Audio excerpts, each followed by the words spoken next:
Ең алдымен облыс жетекшісі Швецияның ауыл шаруашылығы министріне өңірлік тауар өндірушілердің көрмесімен таныстырды. Ерік Сұлтанов солтүстік Қазақстан облысында шығарылатын өнімдердің табиғи таза екенін атады. Ал кейін кездесу пленарлық отырыспен жалғасты. Жиын барысында ең алғашқы болып облыс жетекшісі Ерік Сұлтанов сөз алды. 2016 жылдың 8 айында 93 миллиард теңге инвестиция құйылды.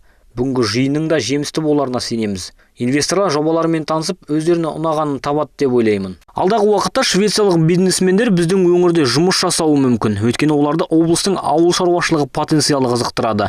Ал Швецияның кәсіпкерлері агроөнеркәсіптік кешен саласында бизнес субъектілерімен мықты. Қазақстанмен тығыз қарым-қатынас орнату жоспарда бар, әсіресе ауыл шаруашылығы саласында.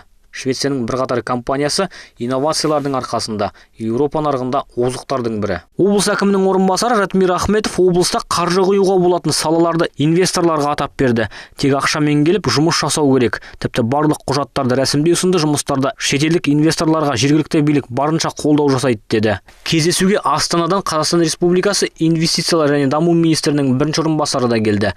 Еліміз шикізат өндіруден оны қайта өңдеуге көше беруі тиіс деп санайды ол.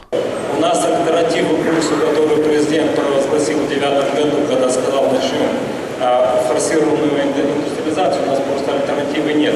И то, что происходит в мировой экономике, и то, что на саму индустриализацию президента подвигла именно сложность, когда в 2008 году начали снижаться цены на основное наше сырье, на традиционно нефть и минеральные ресурсы.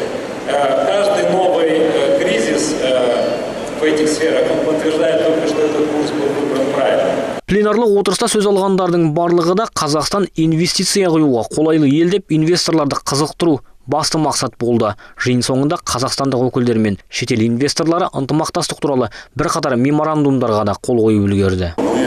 Қазақстанда дәнді майлы дақылдар үлкен көлемде шығарылып жатыр. Сондықтан біз шикізатқа жақынырақ болу үшін нысанның құрылысын осы облыста жүргізуді мақсат қойдық. Екінші жобаны құрастыру үшін мұнда барлық жағдайлар жасалынып жатыр. Сондықтан әрі қарайда ісімізді кеңейте береміз. Қазір күні біздің облыс 8 айдың қорытындысы бойынша инвесторларды тарту бойынша әзірге 5-ші орында тұр.